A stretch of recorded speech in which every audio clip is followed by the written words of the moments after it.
మహాపరిశుద్ధుడు మా తండ్రి, మహాగణుడ, మహా గొప్ప దేవుడా, నీకు అనేకమైన వందనములు తండ్రి. నీకు అనేకమైన స్తుతులు స్తోత్రాలు చెల్లిస్తున్నాం మా తండ్రి. ప్రభా, నేను స్త్రీలో 7 మాటల్లో మా తండ్రి 3వ మాటగా ధ్యానించుకోబోతుండగా మా ప్రభా తండ్రి గుప్తంగా వివరించడానికి నా జ్ఞానము, నా శక్తిని అనుగ్రహించమని ప్రార్థిస్తున్నాం మా ప్రభా. నా తండ్రి ముందున్న సమయాలతో కూడా ప్రభా నీ కృపాస్తాలకు అప్పు చెప్పుకుంటూ క్రీస్తునామను ప్రార్థిస్తూ వేడుకొనిచున్నాం మా తండ్రి. ఆమేన్, ఆమేన్.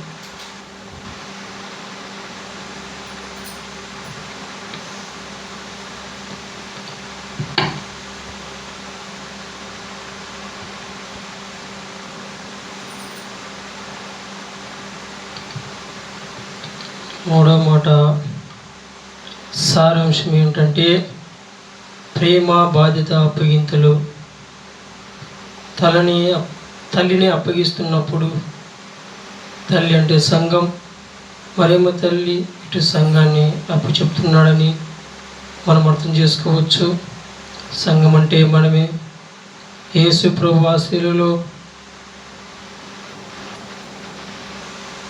పడుతుండగా, యేసు ప్రభువు శిలువలో వేలాడుతున్నా కానీ ఆ వేదనలో, ఆ గాయములతో, ఆ నొప్పితో బాధపడుతున్నా కానీ తల్లి కోసం, మన కోసం యేసు ప్రభు ఆలోచిస్తున్నాడంటే ఎంత గొప్ప ప్రేమ చెప్పండి, ఎంత బాధ్యత.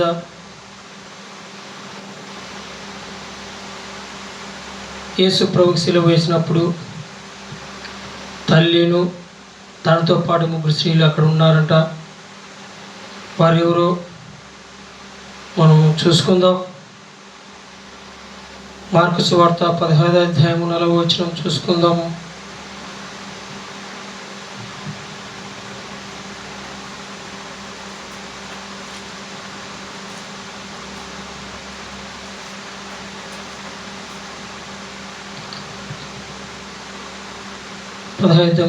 చదువుతున్నా. వారిలో మగ్దలేని మరియయు, చిన్న యాకోబు, మోసే అనువారి తల్లి అయిన మరియయు, సలోమి ఉండిరి. ఎవరంట? మొదట ఆమె సలోమి అని మనము గుర్తించుకోవచ్చు. 2వ ఆమె చూసుకుందాం. యోహాను సువార్త 19వ అధ్యాయం 25వ వచనం చూసుకుందాం.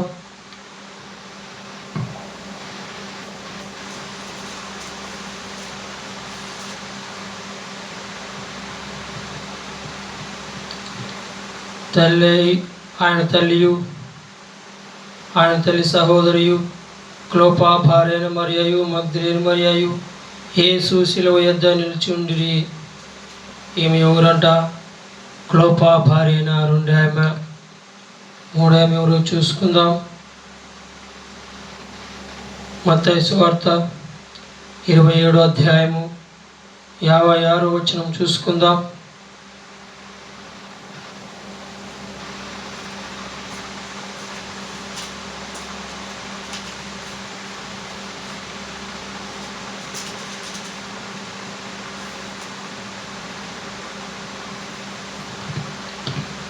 వారిలో మగ్దలేని మరియయు, యాకోబు, మోసే అను వారి తల్లి అయిన మరియయు, జెబెదయి కుమారుల తల్లియు ఉండిరి. ఈమె ఎవరంట? 3వ ఆమె ఎవరంట? మగ్దలేని మరియయు. ఆ శిలువలో కన్న కొడుకుని ఎంతో గాయాలతో కొట్టి, ఇష్టానుసారంగా ఆయన కొట్టి చిత్రవధ చేసి ఆ శిలువలో వేలాడుతున్నప్పుడు కన్న తల్లి చూసి ఎంతో వేదనతో, ఎంతో బాధపడుతూ, ఎంతో ఏడుస్తూ, కన్నీరు కారుస్తుంటే అక్కడ ఉన్న ఆ 3 స్త్రీలు ఆమె పక్కన ఉండి, తల్లిని మరేమ దగ్గర పక్కన నిలిచి ఉండి ఆమెను ఓదారుస్తూ, నెమ్మదిస్తూ ఉన్నారు. వాళ్ళు 3 ఆమెతో పాటు వారు 3 కూడా మరియమ్మ తల్లి దగ్గర ఉన్నారు. తర్వాత వచ్చేసి 3వ యోహాను సువార్త చదువుకుందాం. యోహాను గురించి తెలుసుకుందాం. 19వ అధ్యాయం, యోహాను సువార్త 19వ అధ్యాయము 26వ వచనం. 27 వచనాలు చూసుకుందాం.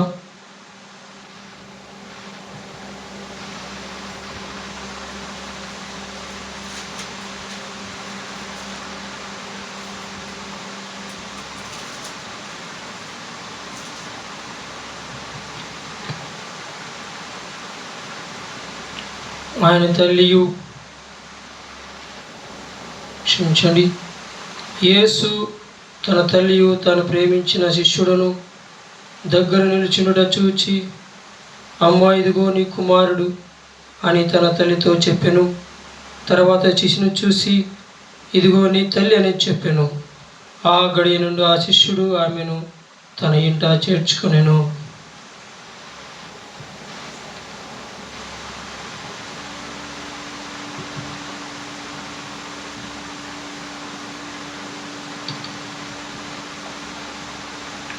ఇక్కడ యేసు ప్రభుకి 2 బాధ్యతలు ఉన్నాయండి. ఒకటి, తండ్రి చిత్తం నెరవేర్చుట.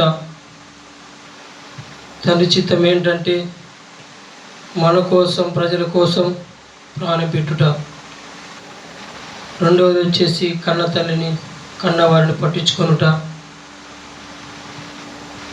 ఈ 2 విషయాలు దేవునికి కలిగి ఉన్నాయి. ఆ శిలువలో వేలాడుతున్నా కానీ యేసు ప్రభు తన తండ్రి చిత్తం నెరవేరుస్తూ పోతుండగా ఒక పక్క తల్లి కోసం ఆలోచిస్తూ ఆ శిలువ ఆ వేదనతో ఆ బాధలు ఉన్నా కానీ తల్లి కోసం ఎంతగానో ఆలోచిస్తూ ఈ రీతిగా మనము అర్థం చేసుకోవచ్చు. మనమైతే కొంచెం ఏదో గాయం ఉన్నా కానీ మన కోసమే తలడిస్తాం, కానీ ఇతర వాళ్ళ గురించి మనం ఆలోచించం.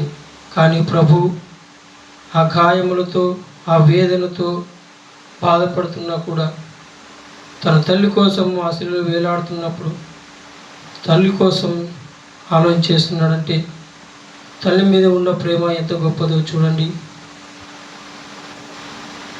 యేసు ప్రభు 33వ సంవత్సరం బ్రతికున్నప్పటి నుంచి భూలోకంలో తండ్రి కోసమే ఆయన జీవించాడు. తన మాట చొప్పునే తన కార్యములను నెరవేర్చాడు ఆ ప్రభు.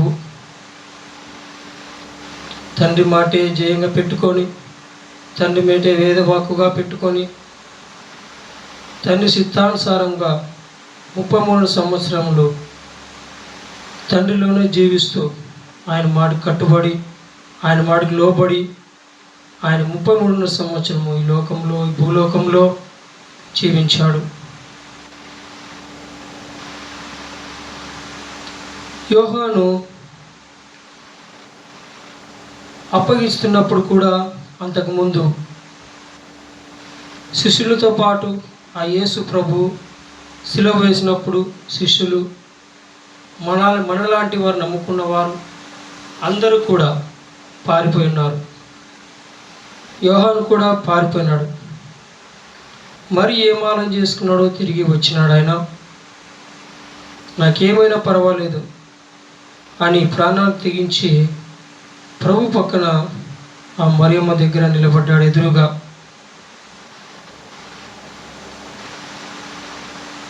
యేసుకు ప్రియ శిష్యుడు యోహాను.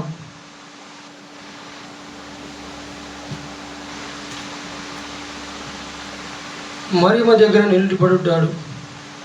యేసు చూసి, అమ్మ, ఇదిగో నీ కుమారుడు అని యోహానికి అప్పచెప్పాడు. యోహాను చూశాడు, ఇదిగో నీ తల్లి అని చెప్పాడు. తన తల్లితో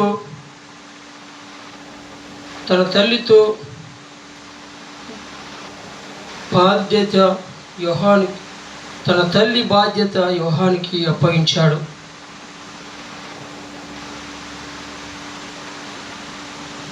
యేసు ప్రభువుకి యోహానికి ఎందుకు అప్పచెప్పారు? వాళ్ళకి అన్నదమ్ములు లేరా అంటే ఉన్నారు. నలుగురు అన్నదమ్ములు ఉన్నారు. 2 చెల్లెళ్ళు ఆడపిల్లలు ఉన్నారు. వాళ్ళు కూడా ఆ శిష్యులతో పాటు మనట్లా వాళ్ళు నమ్ముకున్న వాళ్ళతో పాటు పారిపోయి ఉన్నారు. వాళ్ళు యేసు ప్రభు ఇంటికి పెద్ద కుమారుడు, జ్యేష్ఠ కుమారుడు కనుక ఆయన తన కుటుంబం అంతా ఆయన మీద వేసుకున్నాడు. చూసుకుందాం. మత్తయి సువార్త 13వ అధ్యాయము 55వ వచనం 56వ వచనం చూసుకుందాం.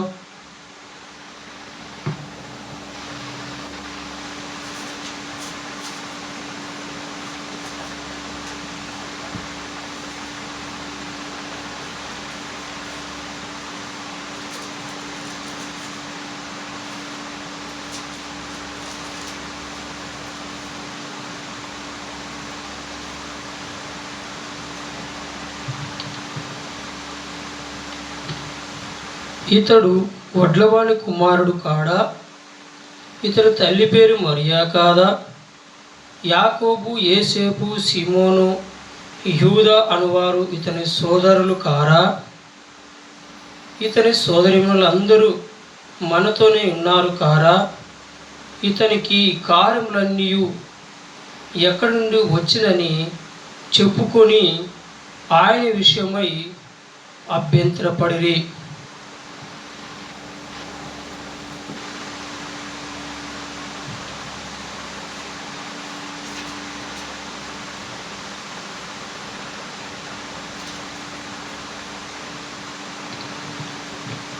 ప్రభు తన కార్యములను చేసేటివి జనాలు ఊళ్ళో వాళ్ళు చూస్తున్నారు.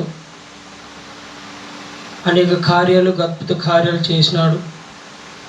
కళ్ళు ఇచ్చాడు, మాటలు ఇచ్చారు. ఎంతోమందికి ఆయన స్వస్థపరిచి బాగు చేశాడు. ఎంతోమంది ప్రవక్తలకు కూడా ఆయన యథావిధిగా ఆయన వాళ్ళకి చెప్పి ఉన్నాడు. అది చూసి ఇంత జ్ఞానము, ఇంత వివేచన ఎలా ఆయనకు వచ్చింది అని చెప్పి అక్కడ ఉన్నోళ్ళు అనుకుంటున్నారు.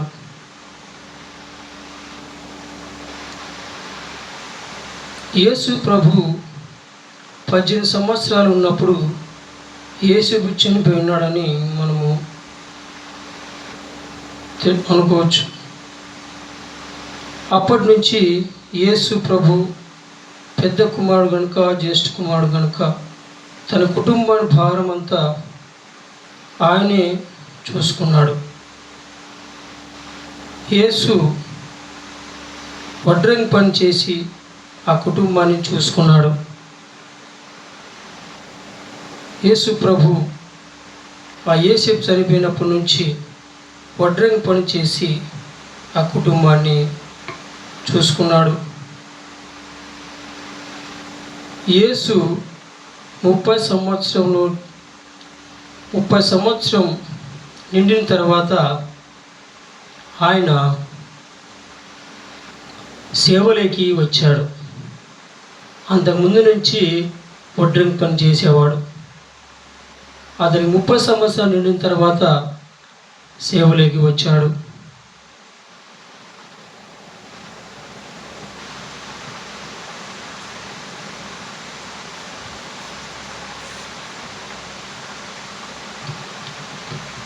యోహాను గురించి లోతైన విషయాలు కొన్ని చరిత్రలోకి వెళితే, యోహాను ఎవరంటే అపోస్తుల్లో ఉన్న సెయింట్ జాన్ అంట. ఆయన ఎవరంట? అపోస్తుల్లో ఉన్న సెయింట్ జాన్ అంట ఆయన పేరు.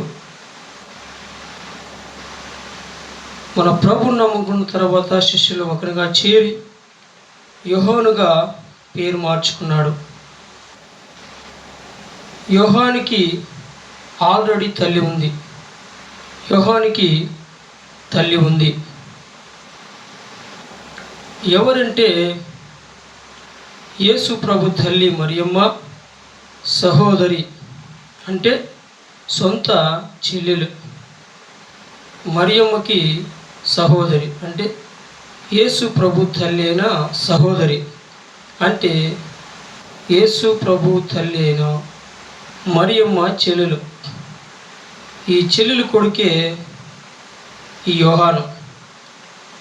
సొంత రక్త సంబంధికులే అందరూ. యోహాను, మరియమ్మ తల్లి, ఆమె సహోదరి అందరూ కూడా రక్త సంబంధికులే. అంటే ఈ యోహాను తల్లి ఎవరంటే సహోదరి పేరు సలోమి. ఈమె పేరు సలోమి. సలోము కొడుకే ఈ యోహాను. మనం అనుకోవచ్చు రక్త సంబంధికులే కదా, అందుకోసమే యోహాన్ని అమ్మని వాళ్ళ పెద్దమ్మనికి అప్పగిస్తున్నాడని మనం అనుకోవచ్చు. అలా మనం అనుకోకూడదు. చూసుకుందాము ఆ మాటకి.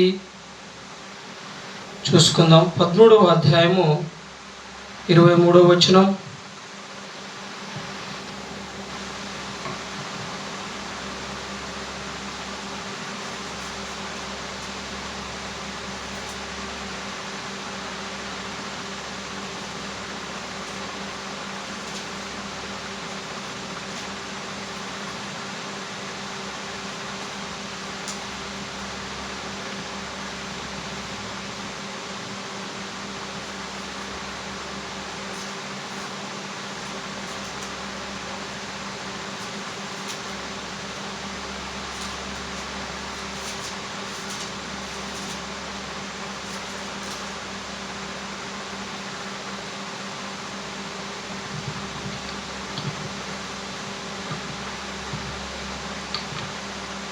యోహాను సువార్త 13వ అధ్యాయం 23వ వచనం చదువుతున్నా. ఆయన శిష్యుల్లో యేసు ప్రేమించిన ఒకడు యేసు రొమ్మున ఆనుకొనిచుండెను. ఎవరంట? ఈ యోహాను ప్రియమైన శిష్యుడు. ఆయన రొమ్మున ఆనుకొని ఉండెను. ఆయన ఎవరంట? యోహాను తన పక్కన నిలబడి రొమ్మున ఆనుకునేను.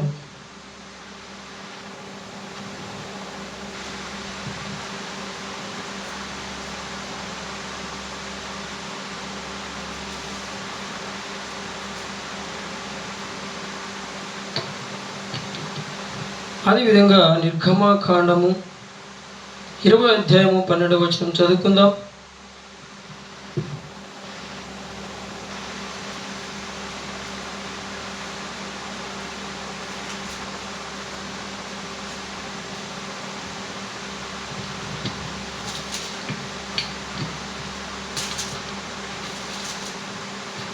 అధ్యాయము 12వ వచనం నిర్గమకాండం.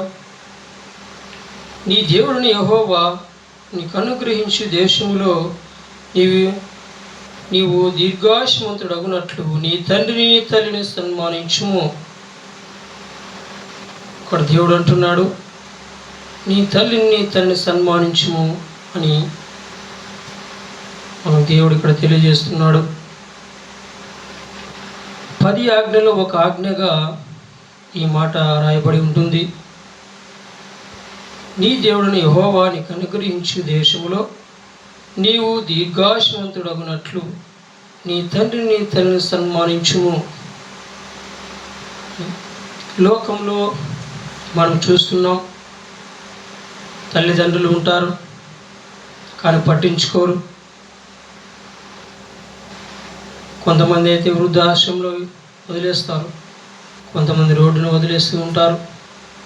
కానీ కొంతమంది 4 అన్నదమ్ములు ఉంటారు. అమ్మ 1 నెల నువ్వు దగ్గరుండు, అన్న దగ్గరుండు, అమ్మ తమ్ముడి దగ్గరుండు నువ్వు అని ఇలా చెప్తూ ఉంటారు. వాళ్ళ మెడిసిన్, వాళ్ళ ఫుడ్ కావాల్సిన చూసుకోవాలి కదా అని 1 నెల నువ్వు చూసుకో, 1 నెల నువ్వు చూసుకో అని చెప్పి వంతులు వేసుకుంటూ ఉంటారు. అది కాదండి ప్రేమ అంటే. ఆమెను మనల్ని 9 నెలలు 9 మాసాలు మోసి ఎంతగానో ఆమె వేదనతో నొప్పులతో కానీ ఆమెను ఎంతగానో మనం ప్రేమించి చూసుకునింది. అలాంటి కాలంలో ఒకరోజు తిని ఒకరోజు లేక ఉన్నా మనం ఎంతగానో చూసుకొని ఉంటుంది. కనుక అలాగా చేయకూడదు. ప్రభు అదే ఇక్కడ మనకు తెలియపరుస్తున్నాడు. ఆ శిలువలో వేలాడుతున్నా కానీ అంత గొప్ప ప్రేమ తల్లి మీద చూపిస్తున్నాడు.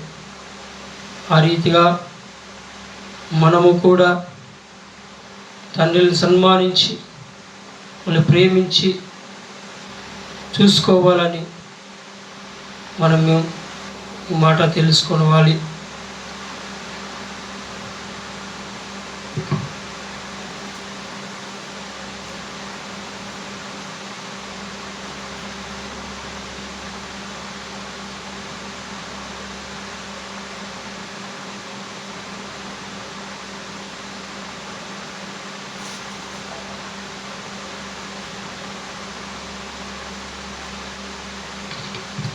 అలాగే తిమోతి రాసిన పత్రిక 5వ అధ్యాయము 8వ వచనం చదువుకుందాం. ఎవడైనను స్వకీయులను విశేషముగా తన ఇంటి వారిని సంరక్షింపక పోయిన ఎడల వాడు విశ్వాస త్యాగము చేసిన వాడై అవిశ్వాసి కన్నా చెడ్డవాడై ఉండెను. ఏమంట? ఎవడైనను స్వకీయులను విశేషముగా తన ఇంటి వారిని సంరక్షింపక పోయిన ఎడల వాడు విశ్వాస త్యాగము చేసిన వాడై అవిశ్వాస కన్నా చెడ్డవాడై ఉండెను. ప్రభు ఇక్కడ చెప్తున్నాడు, ఎవరైతే తల్లిదండ్రులు ప్రేమించరో, సన్మానించరో, భయభక్తి లేకుండా ఉంటున్నారో అలాంటి వారు ఏమంటున్నాడు? అవిశ్వాస కన్నా చెడ్డవాడయుండును అని మనకి ఇక్కడ వాక్యం తెలియజేస్తూ ఉంది. మనము జాగ్రత్త కలిగి జీవించాలని దేవుని పేరిట మనవి చేసుకుంటున్నాను.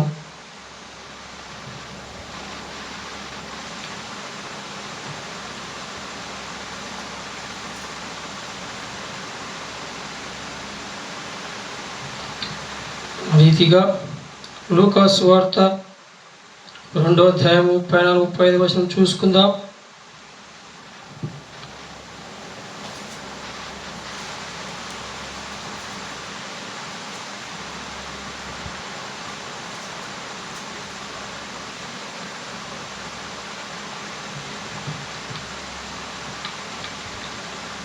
షిమోను వారిని దీవించి, ఇదిగో అనేక హృదయాలోచనలు బయలుపడినట్లు ఇశ్రాయేలులో అనేకులు పడుటకును తిరిగి లేచుటకును వివాదాస్పదమైన గుర్తుగా ఈయన నియమింపబడి ఉన్నాడు. మరియు నీ హృదయములోనికి ఒక ఖడ్గము దూసుకొని పోవునని ఆయన తల్లైన మరియతో చెప్పెను అంటున్నాడు. షిమియోను వారిని దీవించి, ఇదిగో అనేక హృదయాలోచనలు బయలుపడినట్లు ఇశ్రాయేలు అనేకులు పడుటకును తిరుగు లేచుటకును వివాదాస్పదమైన గుర్తుగా ఈయన నియమింపబడి ఉన్నాడు. మరియు నీ హృదయములోనికి ఒక ఖడ్గము దూసుకొని పోవునని ఆయన తల్లైన మరియతో చెప్పెను.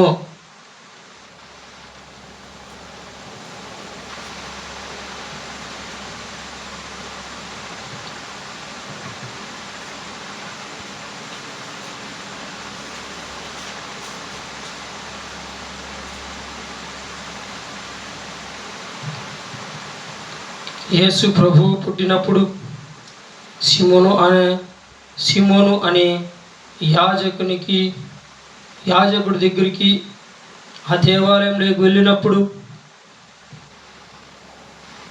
అక్కడ ఈ మాట చెప్పి ఉంటాడు సీమోను అయిన ప్రవక్త. ఆయన ముందే ఈ మాట రాయించి ఉన్నాడు. ఆమె కానీ ఎందుకు ఈ మాట చెప్తున్నాడో ఆ మరియమ్మ తల్లికి అర్థం కావడం లేదు.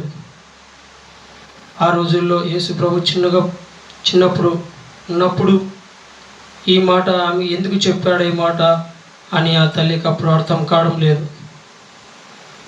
ఇప్పుడు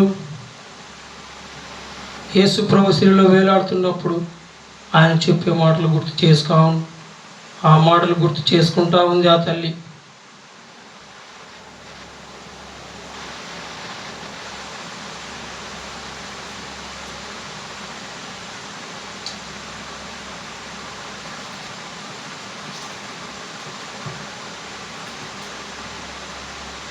ఆ శిలువలో ఎంతో ఎంతో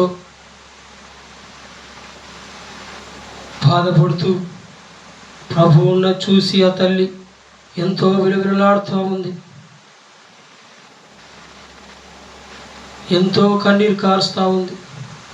ఎంతో బాధపడుతూ ఉంది ఆ తల్లి.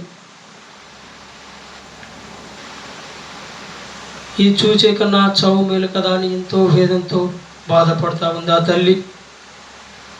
అందుకోసం సింహరా మాట రాయించున్నాడు, నీ హృదయం లేక ఒక ఖడ్గం దూచుకొని పోనని చెప్పి ఉన్నాడు. ఆ ఖడ్గం దూసుకొని పోతే ఎలా ఉంటుందా నొప్పి, బాధ భరించలేక ఉంటుందో ఆ విధంగానే ఆ తల్లి ఆవేదన, ఆ తల్లి పడే బాధ ఆ విధంగా ఉంటుందని ఆయన ప్రవక్త సీమోను రాయించి ఉన్నాడు. ఆ రీతిగా ప్రాణాలైనా కోల్పోవచ్చు. అంత బాధతో, అంత ఆవేదనతో, అంత కుమిలిపోతూ బాధపడుతూ ఏడుస్తూ ఉంది. మనము ఈ లోకంలో ఉన్నాం. ఈ లోకంలో తల్లిలు ఒక పిల్లవానికి ముళ్ళు కుచ్చుకుంటేనే, ముళ్ళు ఇరిగిపోతేనే ఎంతో విలువలాడుతుంది తల్లిలు ఈ లోకంలో. అలాంటిది కన్న కొడుకు ఆ శిలువలో వేలాడుతూ ఆ గాయాలతో బాధపడుతూ ఉంటే, ప్రాణాలు కోల్పోతుంటే ఏ తల్లి తట్టుకోగలదు? ఏ తల్లి బాధపడగలదు చెప్పండి? ఏ తల్లి కన్న తల్లి తట్టుకోగలదు? కన్న కొడుకుని మోసాలు మోసి ఆ కొడుకు శిలువలో మరణిస్తూ ఉంటే ఏ తల్లి భరిస్తుందని చెప్పండి? ఏ తల్లి భరిస్తుందండి? ఆ రీతిగా ఆయన ముందే ఆ మాట రాయించి ఉన్నాడు, అమ్మా నీ హృదయములోకి ఒక ఖడ్గం దూచుకొని పోతుందని ఆ ప్రవక్త రాయించాడు.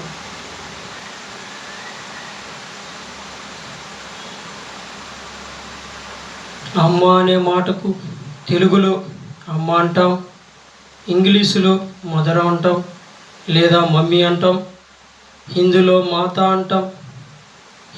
మాత అంటాం, ఉర్దూలో అమ్మి అంటాం, గ్రీకు భాషలో గైనై అంటాం. యోహాను అను మాటకు అర్థము రక్షకుడు.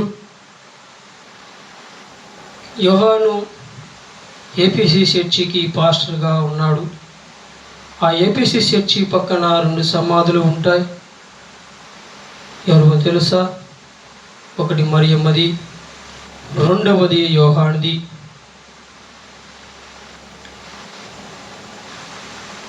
మరియమ్మ చనిపోయి అంతవరకు ఎంతో ప్రేమగా చూసుకున్నాడు. చివరికి మరియమ్మ సమాధి దగ్గరనే యోహాను సమాధి కూడా కోరుకున్నాడు. అంత గొప్ప ప్రేమ అండి యోహానుది.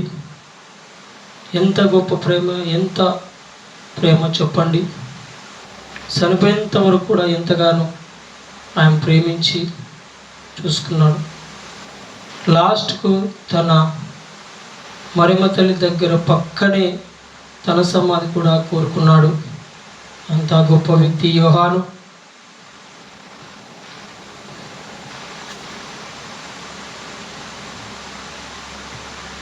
యోహాను కన్న తల్లి ఉన్నా కూడా తన తల్లి సమాధి దగ్గర యోహాను సమాధి కోరుకోలేదు. కానీ ఎందుకంటే మన దేవుడు యేసు ప్రభు మరియమ్మ తల్లిని అప్పగించినాడు కాబట్టి మన దేవుడు యేసు ప్రభు మరియమ్మ తల్లి సమాధి దగ్గర ఆయన సమాధి కోరుకున్నాడు.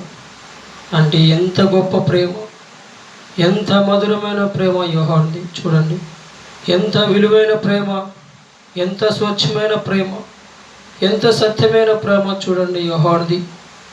మన దేవునికి ఇచ్చే విలువ, ఒక గురువుకి ఇచ్చే విలువ, ఎంత చక్కగా చూసుకున్నాడు, ఎంత చక్కగా నిర్వహించాడు.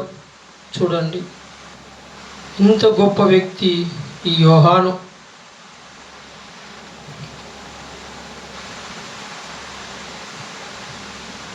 ఈ లోకంలో అలాంటి వ్యక్తి ఉన్నాడా? యోహాను అంత గొప్ప వ్యక్తి. ప్రభువు ఆయనకి ఇచ్చే మాట ఎలా నిర్వహించాడు చూడండి. చనిపోయేంత వరకు ఆమెను ఎంత ప్రేమగాను, ఎంత వినయంతో విధేయత ఆమె చూసుకో. లాస్ట్గా ఆమె చనిపోయినా కూడా ఆమె సమాధి పక్కనే కోరుకున్నాడు ఆయన. కన్న తల్లి ఉన్నా కూడా ఆమె పక్క కోరుకోలేదు. కానీ తన తండ్రి ప్రభు అప్పగించి ఉన్నాడని తన తల్లి మరియమ్మ పక్కనే ఆయన సమాధి కోరుకున్నాడు. ఇద్దరిని చూసుకున్నాడు. అయినప్పటికీ కానీ ఆ మరియమ్మ తల్లి దగ్గర ఆయన సమాధి కోరుకున్నాడు. అంత గొప్ప వ్యక్తి యోహాను. మనకి ఇక్కడ 4 విషయాలు కనబడతాయి. ఊహిస్తున్నాను 4 విషయాలు ఇక్కడ కనపడతాయి. ఒకటి ప్రేమ, రెండవది బాధ్యత, మూడవది కుటుంబము, నాలుగవది గురువుకి ఇచ్చే విలువ. గురువుకి ఇచ్చే విలువ 4వ మాట. ఈ మాటలు దేవుడు యేసు ప్రభు దీవించునుగాక. ఆమేన్. ప్రార్థన చేసుకుందాం.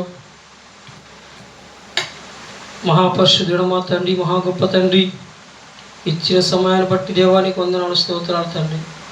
మా ప్రభా, నాకు ఇచ్చిన 3వ మాట తండ్రి, మా ప్రభా విధానం బట్టి దాన్ని నీకు వందనాలు, స్తోత్రాలు.